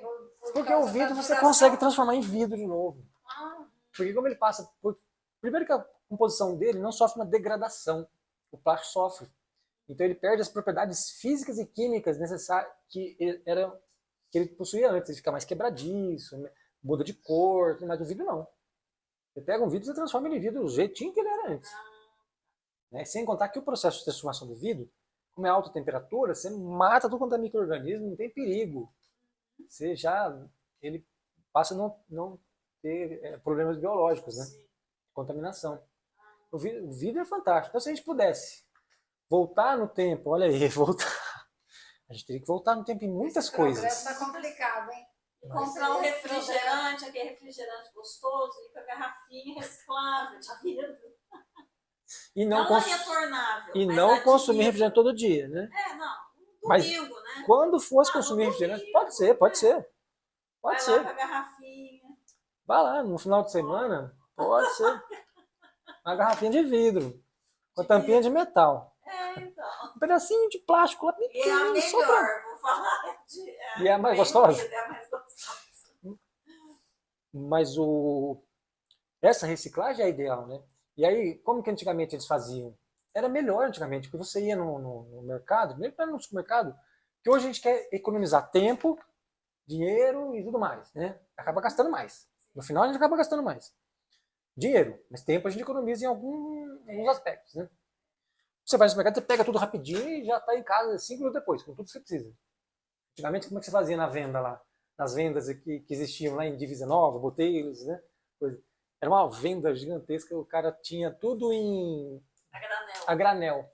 Ah, eu quero 1 quilo de açúcar, eu quero pegar um saquinho de papel. Pegava a cunha, pegava o açúcar, punha na balança, pesava 1 quilo de açúcar para você, enrolava e te entregava um saquinho de papel com 1 quilo de açúcar. Isso seria o ideal. Mas olha o tempo. Implantar aqui saquinho de papel nos supermercados. Acho que não deu certo essa lei. Mas tentaram um tempo atrás. Olha, eu vou falar para você. Isso aí é uma questão... A gente não pode pôr culpa na política. Não é culpa da política. Por exemplo, eu morei numa cidade em que isso era lei. Na cidade de Jundiaí, as sacolinhas de plástico eram só vendidas. Você podia sair do supermercado com uma sacolinha de plástico, mas você tinha que pagar. Em todos os supermercados. Isso vigorou lá por muitos anos. Resolve o problema? Não. Amenizou um pouquinho assim. Sim, mas já é um pontapé, sei lá, uma tentativa. Mostra o caminho. É um indicativo do caminho. O que aconteceu? Algumas empresas entraram na justiça e conseguiram derrubar a lei. Aconteceu aqui em Poços. Vigorou por muitos anos. Funcionou por muitos anos. Funcionou, sabe? Se mostrou viável. Mas a necessidade das empresas de vender um produto a mais, né? criar um produto, quer dizer, colocar no mercado um produto a mais, além daqueles que ela já vendia, né, aumentar o portfólio da empresa, Aconteceu isso. fez retornar. Então, assim, se a gente voltasse no passado, seria muito melhor nesse sentido, Estela. Primeiro que, assim, as pessoas se tornaram mais independentes. A independência é fundamental. Você produzir uma parte do seu alimento em casa, mesmo quem mora em apartamento, pode produzir temperos. Um monte de tempero. Não é só salsinha e cebolinha, não. Pode produzir cebola, pode produzir alho, pode produzir coentro, pode produzir um monte. Hortelã, cidreira, um monte. Essa parte que é a parte mais interessante, né? A gente entender que as coisas não são simples. Que não depende de você fazer só isso, só aquilo, que você reciclar o lixo não vai ser suficiente. Então, assim, vamos terminar esse assunto do lixo, do plástico, só do plástico. Um detalhezinho dentro do resíduo lixo, plástico. Reciclar é possível? Mais ou menos, porque chega uma hora que você não recicla mais. O que você vai fazer com ele, então, depois que você já transformou o PET em tecido, camiseta, a camiseta foi para a vassoura, da vassoura vai para onde? Casinha de cachorro. E aí? Vai cair no mar? Vai no mar? Não pode. Não pode. Plástico. Não pode. Você falou dos nanoplásticos, né? Porque as substâncias estão vindo para o corpo do ser humano, já estão encontrando tudo, todo o corpo. Eu vi essa reportagem. Você já viu? Todo o seu corpo. Foi achado. Já foi achado em todo o corpo humano, inclusive no leite materno, tudo mais. E agora já estão descobrindo os malefícios dele. Porque até então, por ser um plástico pouco interativo com a natureza, porque um plástico é uma substância que quimicamente é mais ou menos inerte. Só que com o acúmulo, esse excesso de plástico, né, a grande quantidade de nanoplástico, começaram a se descobrir malefícios dele no corpo humano. Então já tem doenças cardíacas surgindo por causa desse microplástico no corpo humano. Já tem problemas de fertilidade. Então já existem alguns estudos mostrando que esses nanoplásticos no tecido humano, que estão sendo encontrados em todo o planeta Terra e no tecido humano, estão causando benefícios diretos à saúde. Ilhas de plástico? Não. Não tem nada a ver. Não estão vindo daí de plástico. O plástico, assim, você tem um plástico que você jogou fora ou fez qualquer coisa. O sol vai degradando ele de forma lenta. Só que não degrada ele nos seus componentes básicos. Vai quebrando ele em pedaços pequenos, de menores e menores e menores e menores. Chega uma hora que ele está pequenininho, mas aí ele ainda é um plástico. Só que ele é tão pequeno que ele passa, ele entra no seu organismo, entra na corrente sanguínea e começa, porque são os nanoplásticos. Imagina, você tem tamanho normal, metro, divide por mil, você tem um milímetro, divide por mil, você tem um micrômetro, divide por mil, você tem um nanômetro. Você tem que dividir por mil trocentas vezes, olha aqui. Milésimo, milionésimo, bilionésimo. É muito pequenininho. Então, às vezes entra na alimentação. Você nem vê. Você não vai saber. Só que a grande quantidade dele vai começar a gerar consequências. Que é o que está acontecendo hoje. Tem o que fazer? Esperar. Ele terminar de degradar. Só que enquanto a gente está produzindo mais e mais, não adianta nada. E o plástico, você consegue resolver o plástico para ele não cair no mar? Você teria que queimar o plástico. É a última solução. Porque você já transformou ele. Então, olha o problema. Porque você gera outro problema. Essa fumaça vai gerar fumaça. Extremamente complexa. Extremamente complexa. Por exemplo, mas eu converso com as pessoas, mas eu conheço uma cidade lá num país X que consegue reciclar 100%. Eu falo, tá. Conta outra agora. Não existe reciclagem de 100% do plástico. Não existe. Porque chega uma hora que você vai ter que queimar ele. Se você quer desaparecer com ele, você vai ter que queimar. Não tem mais o que fazer. Ou enterra ou queima. Enterrar vai faltar lugar. Queimar vai gerar o quê? Poluição. Principalmente um componente. Eu não vou lembrar o nome desse componente agora, né? Aí, qualquer coisa a gente põe na edição, põe o nome desse componente. Que esse componente é o componente mais tóxico que existe na natureza. Não é o mais mortífero, é o mais tóxico, não é o mais venenoso. As pessoas confundem esses dois termos, venenoso com tóxico. Tá, uma coisa tóxica é aquela que se acumula. Dependendo da concentração, ela pode se transformar num veneno. Inclusive, por exemplo, a vitamina A. A vitamina A ela é tóxica.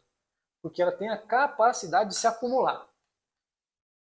Porque ela é solúvel em gordura e pouco solúvel em água. Então, se você ingerir muita vitamina A, ela é pouco excretada pelo sistema urinário e acaba se acumulando. Quando ela passar de um certo limiar, ela passa a ser tóxica, passa a ser prejudicial. Então, ela é tóxica. Porque ela se acumula, entendeu a diferença? Qualquer coisa pode ser tóxica. Não quer dizer que ela vai fazer mal. Sim. Tóxico é aquilo que se acumula, mas ele só fará mal se acumular acima de um certo ponto. Antes daquele ponto ele não é venenoso. Entendeu? Acima daquele ponto ele é venenoso, abaixo daquele ponto ele não é venenoso. Ele pode ser um remédio, pode ser um veneno. Mas o ato de acumular é tóxico. Tá? Mas vamos lá. O plástico. Essa substância que se forma quando você queima o plástico, ela é a mais tóxica que existe. Ela se acumula muito facilmente e não sai facilmente do seu organismo. Entendeu? Ela se acumula nas gorduras do seu organismo e tem muita dificuldade de sair dali.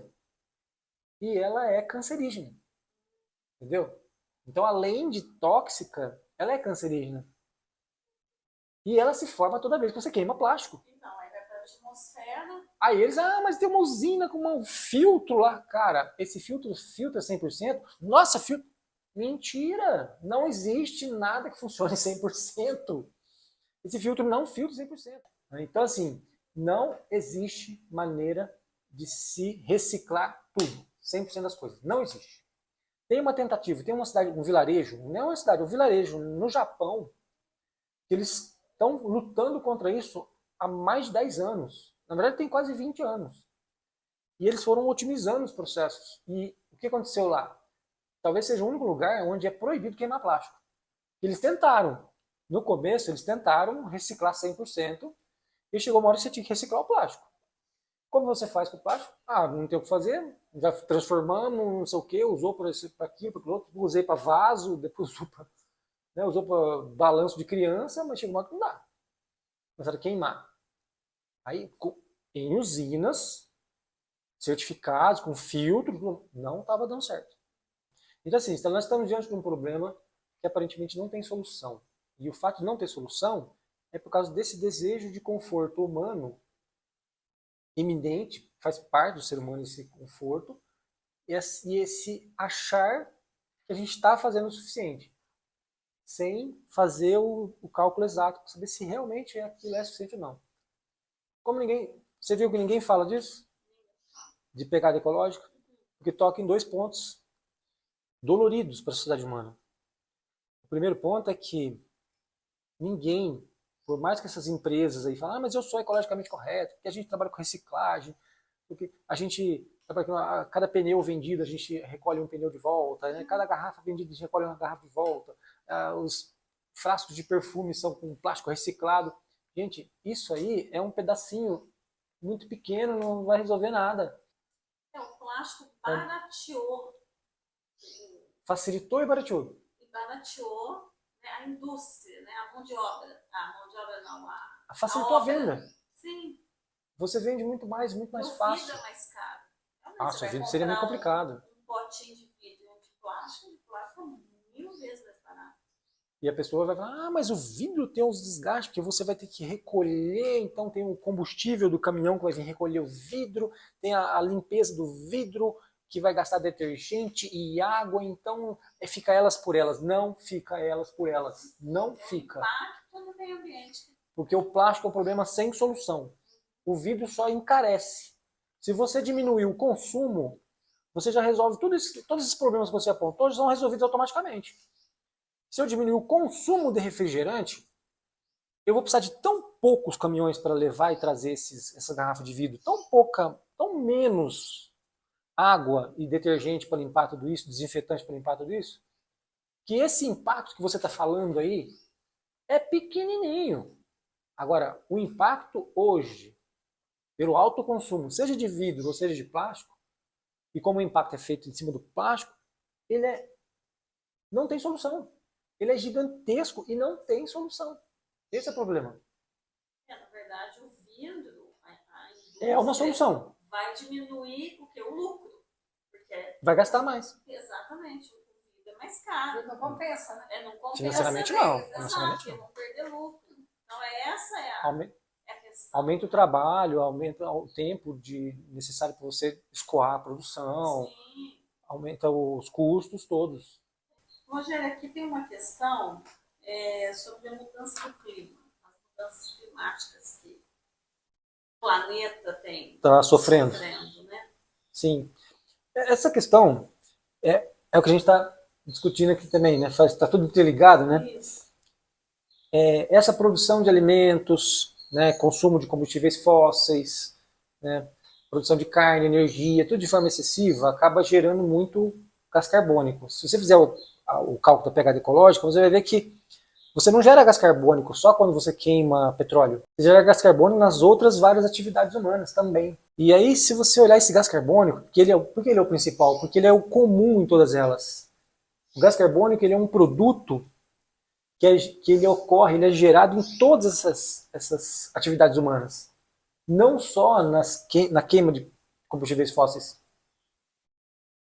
E ele é um produto que, apesar de estar numa quantidade muito pequenininha na atmosfera, ele gera um efeito chamado efeito estufa, que é como se tivesse uma camada, um plástico, um vidro em cima, a luz solar entra, aquece o ambiente, quando esse calor tenta sair na forma de luz também, só que infravermelho, não mais na forma de luz visível, na forma de infravermelho, ele é refletido por essa camada de gás carbônico e volta. Então ele reaquece. Ao invés da Terra perder calor na forma de ondas de luz, ela reabsorve. Isso gera um sobreaquecimento. Então, assim, é normal que exista o aquecimento, né, o efeito estufa. Sim. O efeito estufa é um efeito natural do planeta Terra, que inclusive mantém a temperatura média global num ponto que torna o planeta Terra habitável. Sim. Se não existisse o efeito estufa, a maior parte do planeta seria uma bola de gelo. A maior parte do planeta não seria habitável. Sim. Provavelmente a gente nem existiria. Exato. O problema é o excesso. E quem gera o excesso? Ser humano. A gente cai de novo no excesso. De novo no excesso. De novo no desequilíbrio. De novo. Agora, você quer falar? Mas olha, só para comentar o que você está falando, esse equilíbrio que se formou do gás carbônico, né, ele demorou muitos milhões de anos para se estabilizar, né, porque ele depende de muitos fatores.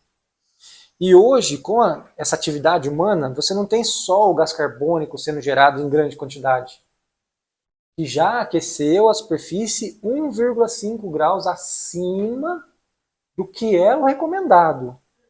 Né? Recomendado entre aspas, né? Do que era o normal, natural. A ciência não, eu quero natural. Assim, o normal do planeta Terra. Não que seja recomendado. Pode ser que recomende-se meio grau acima do natural. Qual o problema disso? Não vai impactar. Não, porque o grande problema é o planeta Terra ele tem mecanismos de controle da sua própria condição natural. Então, quando você esquenta muito o planeta, evapora muita água do oceano. A evaporação da água do oceano gera tempestade, porque a água sobe, gera chuva, que gera redemoinho de vento e pode gerar furacão, né? Tempestades. Isso. Então, assim, se você altera muito o clima da Terra, você acaba gerando muitas tormentas, de forma geral. Então, você pode gerar muito furacão, você pode gerar muitas chuvas torrenciais em regiões de terra mesmo, tornado, né, que não necessariamente tem chuva, mas tornado, que é vento, simplesmente, pode gerar. Você vai gerar mudanças do regime natural do planeta. Então, regiões onde você chovia muito pode parar de chover, regiões onde chovia pouco pode começar a chover muito. E uma coisa, a vegetação também, o que acaba alterando a vegetação. E uma coisa muito importante, você gera extremos muito maiores. Porque no momento em que o planeta está tentando se reequilibrar, então, por exemplo, um furacão. O furacão é uma tempestade. Qual é a função do furacão? Esfriar o oceano. No momento em que ele esfria o oceano, ele normaliza. Só que se você sobreaqueceu o oceano, você gera uma tempestade mais forte. Uma tempestade mais forte tem o poder de resfriar mais do que necessário. Você vai... Então, deveria existir um equilíbrio. Você desequilibrou para cima. Quando o planeta tentar se corrigir, pode ser que ele não volte para aquele patamar anterior, ele volte um pouquinho para baixo. Então você, ao invés de você ter turbulências dentro de uma normalidade, próximo de uma normalidade, nós acabamos gerando turbulências intensas de períodos muito secos, períodos de muita chuva, períodos muito secos, muita chuva, um desequilíbrio. Então assim, não é que agora então vai chover menos. Não, pode ser que em alguma época do ano chova muito. E aí chega na outra época, não chova nada. Então você gerou dois extremos. Você não gera um só extremo. Porque a Terra vai esquentar, então vai ficar muito quente. Mas pode ser que naquele mesmo lugar, no período oposto do clima, no inverno, lá seja muito frio. Então as duas coisas podem acontecer. E pode acontecer assim, fique muito frio por um período muito curto. Né? Então fica muito frio, mas um período curto. O que é ruim também. Né? Você provoca geadas. Para a agricultura é péssimo. Né? Então o grande problema é, nós estamos desequilibrando. O planeta Terra demorou milhões de anos para se equilibrar. Se você olhar o planeta Terra há milhões de anos atrás, antes dos dinossauros, né, a gente está falando de mais de 60 milhões de anos atrás, mais de 100 milhões de anos, 200 milhões de anos atrás, tá? Mais de 200 milhões de anos atrás, o planeta Terra não tinha essas coisas que a gente tem hoje, Estela. Não tinha? Não, naquela época era muito mais simples, digamos assim. Você tinha pinheiros, samambaias. Você não tinha... Mais silvestre. Não, a gente olha para o mundo atual e fala assim, nossa, que mundo maravilhoso, ver as flores, os passarinhos, os beija-flores. Estela, isso não existia. Não existia. O mundo que a gente vê hoje não existia há 200 milhões de anos atrás, não existiam flores. Então não existiam abelhas, então não existiam beija-flores, então não existiam passarinhos coloridos. Não existiam passarinhos. Você entendeu que não existia passarinho? Não existia abelha, não existia passarinho, porque não existia flores. Não existia... O planeta era outro, muito mais simples do que a gente imaginou. Só que essa evolução também gerou algas, animais, plantas mais resistentes a essas intempéries, plantas com capacidade de absorver carbono, mesmo em temperaturas baixas ou em temperaturas muito altas. Porque até então você tinha criaturas, sejam algas, plantas, animais, adaptados a uma região mais restrita do clima. No momento em que você começa a criar seres mais diversos, esses seres conseguem ajudar no equilíbrio da Terra. Então toda uma mudança geológica de continentes, que você tinha a Pangeia e se dividiu, até antes da Pangeia já estava medido, mas tinha a Pangeia, dividiu, você amenizou o clima na parte terrestre. Então você permitiu vida em vários lugares do planeta Terra. Essa vida foi se diversificando, foi ficando até mais resistente, sobrevivendo a baixas temperaturas, a altas temperaturas. Isso ajudou na manutenção desse gás carbônico na atmosfera. Então isso estabilizou o clima. Se você olhar a variação térmica de 200 milhões de anos atrás, ou até antes, a variação térmica era horrorosa. Assim, o planeta Terra esquentava muito mais do que a gente esquentou. Hoje a gente está esquentando 1,5 grau. O planeta Terra já esquentou 7, 9, 10 graus, assim, no normal. Já esfriou também, mais de 10, quase 20 graus abaixo, 30. Então assim, já teve variações, só que essas variações foram se normalizando, foram ficando menos drásticas, até... Né? Depois que os seres ficaram mais complexos, os continentes se dividiram, foi estabilizando, até ela começar a obedecer. Aí chegou um momento em que elas começaram a obedecer pura e simplesmente a efeitos astronômicos. Então se você olhar depois dos dinossauros, bem depois dos dinossauros, digamos assim, né? E antes da invenção da agricultura pelo ser humano, ou seja, a gente está falando de 12 mil anos atrás, você tem uma variação climática que depende simplesmente de fatores astronômicos. Então assim, você tem variações, porque assim, o planeta Terra, ele gira em torno do Sol, mas ele tem uma elipse, é um ovo, não é uma circunferência redondinha.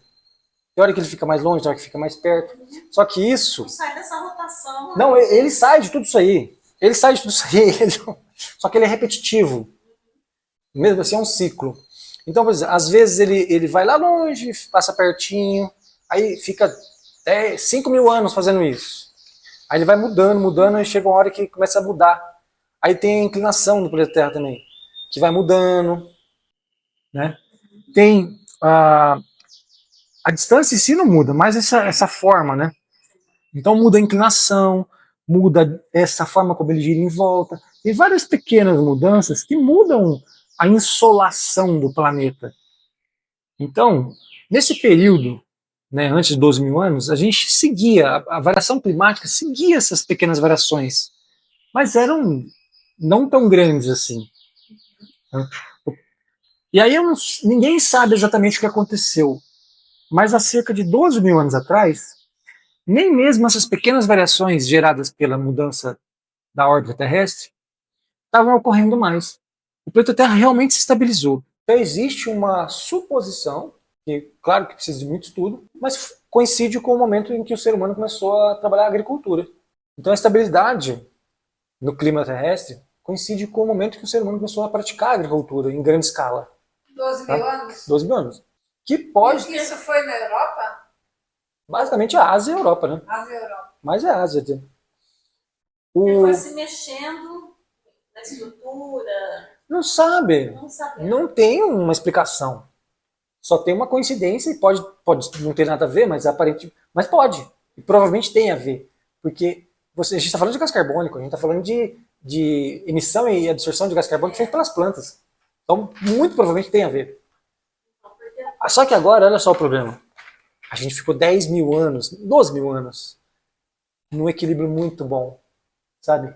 E até favorável à vida, em vários ambientes do planeta Terra e tudo mais. Só que chegou depois da era industrial, o que a gente fez? Desequilibrou tudo de novo. Né? E agora a gente está desequilibrando ao ponto de... Você tem ideia, a quantidade de gás carbônico que a gente já emitiu em 1850 até hoje, dá quanto? Né? 150, 170 anos? Em menos de 200 anos, em menos de 200 anos, já emitimos gás carbônico o suficiente para alterar o clima da Terra como nunca tinha sido alterado há 2 milhões de anos. Não estou falando de 12 mil anos, estou falando de 2 milhões de anos. O ser humano conseguiu, em menos de 200 anos, alterar o clima da Terra mais do que esses processos cíclicos naturais alteraram em 2 milhões de anos. Meu Deus. É grave a coisa. Não, Estela, grave é o ponto de não retorno. Esse é grave. Eu estou falando para você que se a gente desmatar a Amazônia um pouquinho mais, a gente vai ultrapassar o ponto de não retorno. As florestas não vão gerar essa chuva que é gerada pela própria floresta, porque não vai ter floresta para gerar chuva. Não tendo floresta para gerar chuva, as árvores vão começar a morrer. Morrendo as árvores, o solo lá é arenoso. Vai se perder a matéria orgânica e vai ficar ruim, vai ficar um solo fraco. Vai se transformar no quê? Numa área, não é um deserto, claro, numa savana. Uma savana tipo a savana africana. Então, uma boa parte da floresta amazônica pode se savanizar. E todo o regime de chuva que existe lá vai deixar de existir. E todo o regime de chuva que é gerado em todo o centro-oeste, sul do Brasil, que depende da Amazônia, vai deixar de existir também. Então, por exemplo, para os próximos 50 anos, pode ser que a gente perca por completo, 100%, o Pantanal. Tá? 100% do Pantanal deixe de existir. Nos próximos 50 anos. A coisa é tão drástica que as pessoas nem se pensam. Está esperando até 2080. Ah, mas 2080 até lá já surgiram novas tecnologias. Ah, meu Deus do céu, pare de pensar dessa forma. Pra você ter ideia, as expectativas é que até 2080, devido a esse aquecimento global, a gente vai perder 50%, metade das terras agricultáveis para plantio, por exemplo, de café. Não vai, o café, se você pode plantar o café ali, que ele não vai crescer, ele exige, as exigências hídricas e térmicas dele não permitirão o plantio de café em metade das áreas que hoje ele é plantado. Você imagina? Eu estou falando só do café, mas você pode usar isso para várias outras coisas. Mas imagina você perder... Por que o cacau está eu tô mudando, né? De café para cacau. O cacau tá acabando, né? Cacau tá coisas acabando? gostosas. Cacau não tá acabando, não. Não tá acabando. Não, ixi, cacau tá acabando. Cacau tá não. Crescimento. Cacau esteve acabando, mas já tem quase uns 40 anos, Estela. Mas eu acho que não. No Eu acho que Nordeste não. é grande. Eu tenho visto umas reportagens aí falando que o cacau tá escasso, viu, Rogério? Ah, não, você deve estar falando, assim, a produção de cacau não está sendo suficiente. Claro, a demanda está crescendo, a demanda cresce assim, a produção cresce assim, mas não está acabando. O cacau tá, todos os problemas que a gente teve com o cacau no passado foram resolvidos.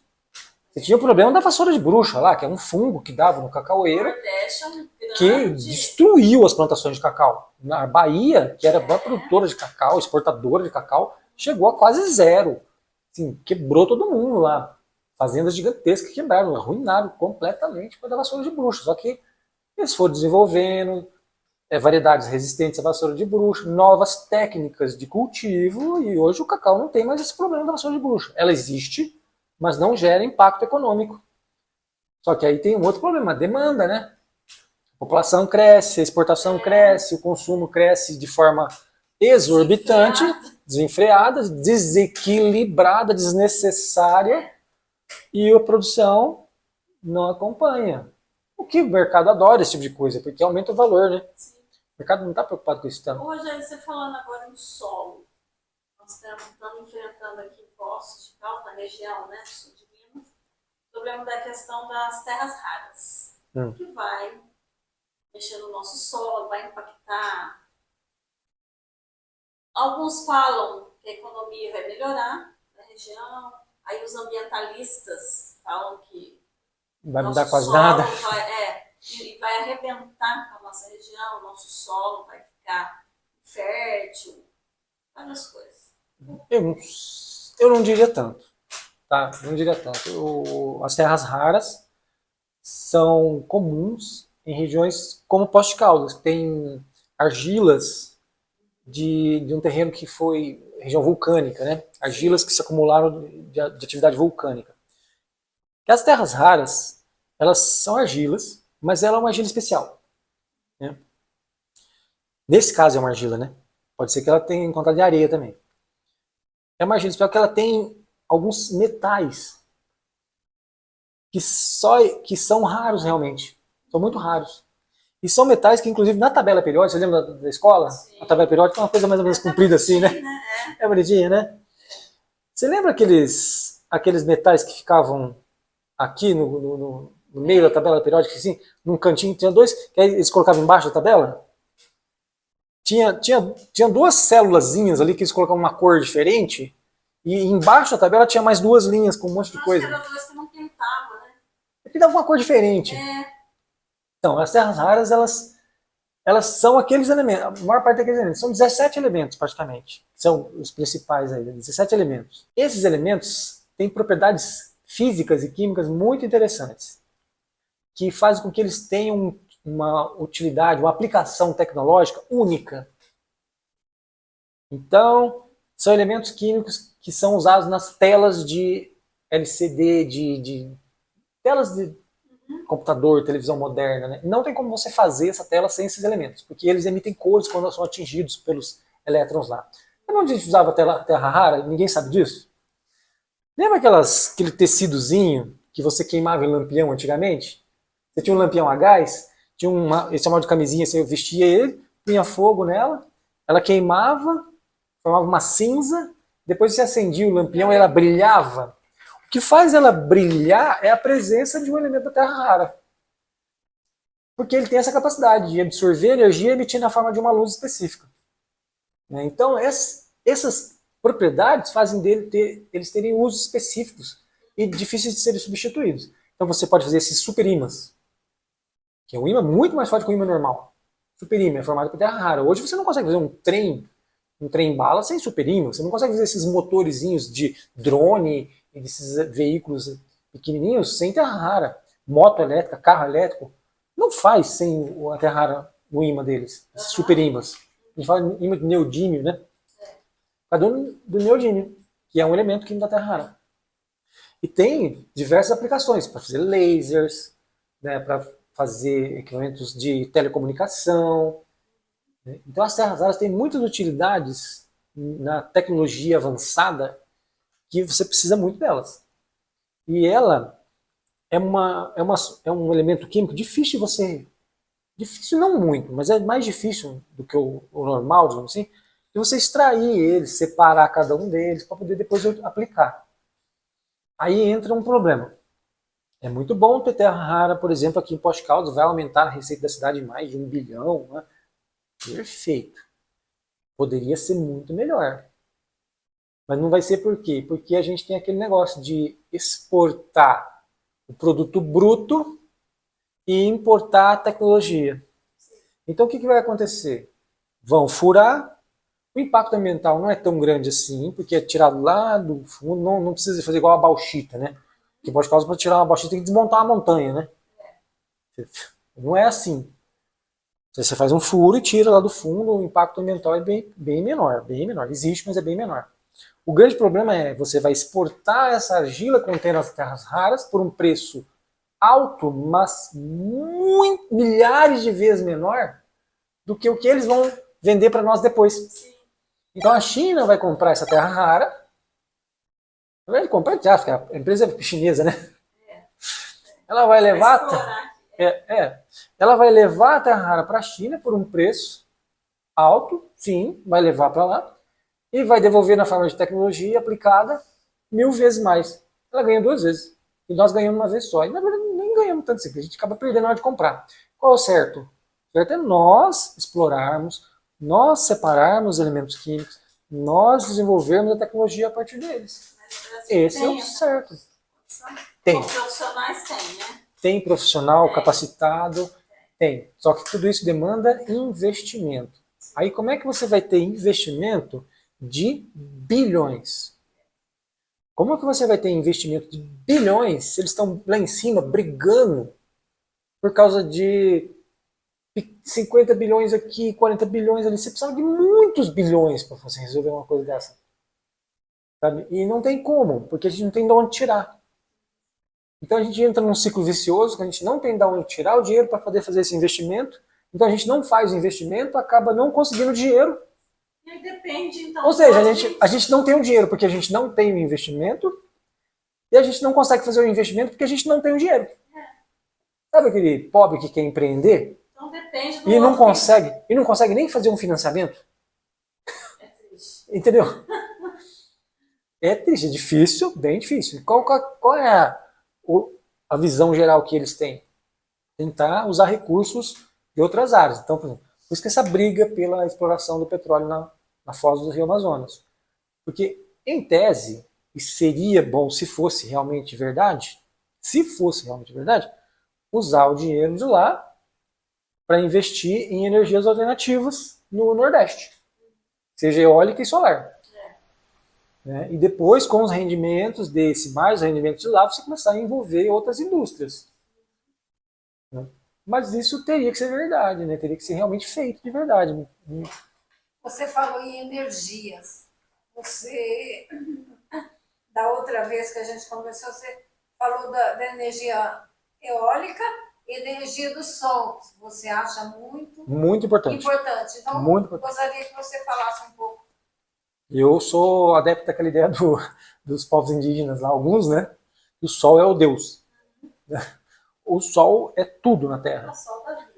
Ó, se uma abelha bate a asinha dela aqui para ir criar uma flor, foi por causa do sol. Não é por causa do sol que alimentou a planta, que gerou a flor, não.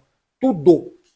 A abelha, para ela bater a asinha dela e ir até a flor, ela teve que consumir a energia interna dela, que ela obteve a partir do mel. Mas o mel ela produziu a partir do néctar da flor. E o néctar da flor foi produzido a partir da fotossíntese do sol. Então, assim, se você tem qualquer movimento na superfície da Terra, quase, 99,9% dos movimentos na superfície da Terra, vento, chuva, gente se movendo, carro se movendo, tudo, é por causa do Sol. O Sol gera tudo isso. Então, por que não a gente voltar ao Sol? Ao invés de você chegar lá na frente e usar o petróleo e queimar o petróleo para obter energia, você pode usar o petróleo por uma coisa muito melhor. Você pode usar o petróleo para fazer remédio, para fazer tintas, para fazer até fertilizantes, né? A gente deveria usar em menor quantidade. Mas você pode usar o petróleo, que é matéria-prima fundamental para tudo isso. E deixar e usar coisas mais próximas do Sol. Porque o petróleo, ele foi produzido do Sol. O petróleo é um acúmulo do Sol. É Sol acumulado. Energia luminosa do solar acumulada debaixo da Terra. Porque ele um dia foi vida. Um dia o petróleo foi bactérias, algas, plantas, animais que morreram. Seus dejetos orgânicos se acumularam em algum lugar, foi soterrado e sob pressão e temperatura se transformou em petróleo. Tanto que alguns se transformam em carvão, alguns se transformam em gás natural, alguns se transformam em petróleo. Então por isso que a gente tem carvão, gás natural e petróleo. Depende das condições de pressão e temperatura. E são milhões de anos necessários, mas é energia solar. É energia solar. Por isso que e pior, é finito. Não é finito porque o petróleo não tem. Demora milhões de anos, a gente consome muito rápido. Então por isso que eu defendo a ideia de que a gente tem que voltar ao Sol. Se o Sol é a origem de toda a energia do planeta Terra, quanto mais próximo, quanto mais diretamente a gente tirar a energia do Sol, melhor. Então, assim, a gente pode tirar a energia elétrica do Sol e do vento, que o vento é formado a partir do Sol. Que aquece uma região, outra é mais fria, o ar sobe, então forma vento. Viu? O Sol também gera o vento. Então, a gente pode tirar a energia do Sol através do vento e da energia solar, da luz solar. E se a gente fizesse isso na nossa casa, a gente diminuiria a demanda dessas usinas. Então, se cada pessoa tivesse na sua casa painéis solares e o painel de aquecimento solar, os dois painéis separados, você já diminuiria muito o consumo de energia externa. Até porque o maior consumo de energia interna numa casa, hoje, ou é aquecimento ou é resfriamento. Ou é pelo ato de aquecer ou esfriar. Esfriar não tem muito o que fazer, não precisa de energia elétrica. Mas o aquecer, não. O aquecer, você põe um painel solar, de aquecimento solar em cima do teto lá e aquece. Mas hoje ainda é muito caro, não é? Por isso é que a gente tem que voltar ao moleque que fazia a pipa com bambu e a faquinha lá. Você tem maneiras da pessoa fazer isso. Existe como. Eu produzi painéis solares na minha casa com fogo de PVC. Tá vendo? Uma utilidade prática para o PVC que vai dar uma vida longa para ele. O plástico, né? Os painéis solares que eu fiz na minha casa eu usei por mais de 15 anos. Eu tive que fazer algumas manutenções. Às vezes chovia pedra, furava um pouquinho, eu arrumava ele, mas usei por mais de 15 anos. Teve períodos de um mês e meio que eu não liguei o chuveiro. Não usei energia elétrica no chuveiro por mais de um mês. Porque você tinha sol suficiente, ou numa parte do dia ou no dia todo, que aquecia a água ficava dentro de uma caixa de isopor de 300 litros, que é mais que suficiente. É a caixa de isopor. É 170 litros, né? Duas caixas de isopor de 170 litros, com 150 dá 300 litros. A gente, para tomar banho, gasta 40 litros. Então é mais que suficiente. Para 300 litros, várias pessoas tomam banho, né? E eu tinha os painéis solares, cada painel solar que eu fiz os painéis solares, me custaram, por isso que o cara se perguntou, R$25. Nossa! Cada painel solar me custou R$25. A caixa de isopor, na época, eu paguei barato. Eu não lembro quanto tá custando, não sei quanto está custando hoje. Não é tão caro. Eu sei que as duas caixas de isopor, toda a tubulação, que eu usei tubulação normal, não usei tubo branco, não usei tubulação normal. Com as placas solares, a tinta, que você tem que pintar de preto, né? A cola, que é uma cola epóxi especial lá. Tudo isso custou na época R$250. Todo o sistema, as caixas, caixa d'água, tubulação, painel solar, com 300 litros de água quente. Água que chegava, às vezes, a 53 graus. Me custou R$250. E por isso eu consegui chegar a menos de um planeta. Por isso eu cheguei a 0,8 planetas. A instalação hoje é caro. Não, se você for comprar, só o painel solar, cada painel solar, você vai ter que colocar pelo menos uns 4. Cada painel solar vai te custar, sei lá, uns 600, R$800. Cada painel. Ou mais, né? Não sei. Na época, eu lembro que era acho que 400. Eu lembro que eu gastei R$ 25 e o painel solar comprado custava 400. Ó, pra você comparar, o painel que eu fiz custava 25, Então, o painel comprado olha que custava 400. disparidade. Aí você fala assim, nossa, mas você teve essa ideia? Não, essa ideia foi de um professor de uma universidade, não vou lembrar o nome dele, depois a gente coloca, que aposentou e começou a ter várias ideias e divulgar, criou até um canal e chama Painel Solar de Baixo Custo, né? PSBC. Dá até para É. fazer casa popular sustentável. Mas aí, tá, não dá para você fazer isso para os outros. Cada um tem que fazer, porque a manutenção tem que ser feita pela pessoa. A pessoa tem que saber como fazer a manutenção. É como eu chegar com a pipa pronta pro menino e dar para ele soltar. Ele vai começar a soltar a pipa. No momento que ela desbicar e bater no chão e fizer um rasguinho, ele não vai saber consertar aquilo. E não vai mais conseguir soltar a pipa. Aí ele vai ter que chamar um especialista, pipa, sei lá, vai ter que pagar absurdo. Então, a gente chega num ponto em que a pessoa tem que ter uma noção básica de tudo, uma experiência mínima em várias áreas. Sim. E tempo, não estou falando desse tempo aqui, estou falando tempo de verdade, disponível para fazer isso. Agora, você só vai ter esse tempo disponível quando você não tiver nessa roda gigante que a gente se encontra, em que a gente trabalha para viver. Por quê? Porque você acaba comprando tudo. Tudo hoje é financiarizado. Então a gente tem que trabalhar demais. Porque vocês não conseguem nem beber uma água sem gastar dinheiro. Eu fico brincando lá em São Paulo, se eu soltar alguém lá com R$0 no bolso e proibir essa pessoa de pegar dinheiro emprestado com alguém ou adquirir dinheiro de alguma forma, ela morre de sede. Em São Paulo ela morre de sede, porque ela não consegue beber água nem no rio. Entendeu? Olha que absurdo. Você fala que você solta uma pessoa num determinado lugar do planeta Terra com água disponível, mas ela vai morrer de sede porque ela não tem dinheiro. Então hoje a gente ficou tão dependente do dinheiro que a gente não consegue fazer mais nada. E eles foram criando esse mundo em que você fica cada vez mais dependente e vai sobrando menos tempo para você desenvolver o intelecto interior, né? O que deveria ser realmente priorizado. Sim. E você só trabalha e tem menos tempo, e com menos tempo você não consegue se especializar, estudar, ficar independente, soberano. A palavra soberania está na moda. Mas é isso, é independência. A gente tem que ser sujeitos adaptáveis.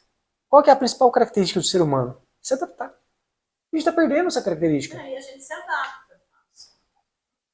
Se adapta, né? Você paga alguém que permite que você se adapte. Você compra alguma coisa que permite que você se adapte. Você não se adapta. E hoje a gente não se adaptou. A gente adaptou o mundo à nossa forma de ver. A gente não se adaptou ao mundo. A gente adaptou o mundo à nossa forma de ver. Sim. Você transformou o mundo naquilo que você Mas precisa. eu acho que a nossa Ou seja, você não se essência é adaptou. de se adaptar. Você não se adaptou. Você foi transformando o mundo e não se adaptando ao mundo. Mas eu acho que o ser humano A gente ele tem, consegue. mas é isso que eu estou tentando te falar. O ser humano está perdendo a principal característica dele, que é a capacidade de adaptação. Nós estamos perdendo a capacidade de adaptação. Porque a gente está ficando dependente. Dependente do consumo. A gente está ficando dependente de especialista para tudo. Hoje em dia, eu trabalhei em trocentas coisas. Tudo bem que eu sou formado em química, tenho trocentos cursos em eletrônica, eletricidade, física, partículas, quântica, o que você quiser, astrofísica, tenho trocentos cursos. Mas eu também trabalhei, saí dei aula em faculdade por mais de 10 anos, dei aula em escola pública, particular, tudo que você imaginar. Saí de tudo isso. Eu trabalhei em trocentas coisas diferentes. Eu fui pedreiro, fui eletricista, azulejista, fiz cerca, você imaginar. Você imaginar, eu já fiz a minha vida. Já construí casa para os outros. Um trabalho mesmo, vivendo daquilo. Sim, da renda. Não foi hobby, não. Porque, eu vivi um ano junto com o Sem Terra. Cara, você viu o que você quis. Foi opção. Não foi obrigação. Ou seja, se você quisesse, a qualquer momento sair dali, você saía. Eu tô falando, é diferente. Você ter que... Você passou por isso também, que teve que fazer pão para vender, poder sobreviver. Sim. Você não fez pão porque você quis, você Não. fez pão porque você precisava, para sobreviver. Isso. Né? É diferente. É outra experiência. Então, eu tive que me adaptar ali. Você tem que se adaptar. Você tem que se adaptar. Sim. A gente está perdendo essa capacidade de se adaptar. Porque hoje a gente compra tudo pronto. Eu estou falando pra você que eu trabalhei em outras coisas porque eu era chamado na casa das pessoas para trocar lâmpada. Eu fui várias vezes chamado para trocar lâmpada, Estela. E aí você pode falar, mas trocar uma lâmpada. Acontece que tem lâmpada e lâmpada. Tem lâmpada de drywall que as pessoas não conseguem nem tirar ela sem quebrar o drywall. Eu não consigo hoje trocar a lâmpada da minha casa, que é aquela LED quadradinha, tem que ligar os fiozinhos. Entendeu? E isso não é à toa. Isso foi criado assim. O sistema, eu falo pelo seu, o sistema, né, ele propositalmente está fazendo a coisa para ser assim, para tudo envolver dinheiro e a gente se tornar cada vez mais independente. Então o que a gente tem que fazer? Usar menos dinheiro, se tornar mais independente. Soberania, isso depende de conhecimento, habilidades, depende de vivências, no mundo real. Aprender. E parar com esse materialismo e evoluir infinitamente o interior, não o exterior. É isso. Essas são suas considerações finais?